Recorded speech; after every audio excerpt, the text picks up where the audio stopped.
This 5-minute solution will show you how to fix iPhone speaker not working or stopped working. So follow these quick solutions to fix your iPhone speaker not working issue. The first solution is go to settings, scroll down and tap on accessibility. Scroll down, tap on audio visual. And here you will get this balance level. Make sure to put the balance level at the middle. And then check the issue. And the second solution is reset all settings.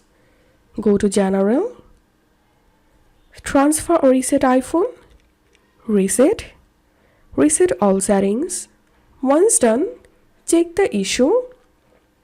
If you're still facing the same issue, maybe your iPhone speaker has a hardware issue. In this case, you have to repair your iPhone speaker. If you find this video helpful, don't forget to subscribe 5-minute solution. See you in the next video.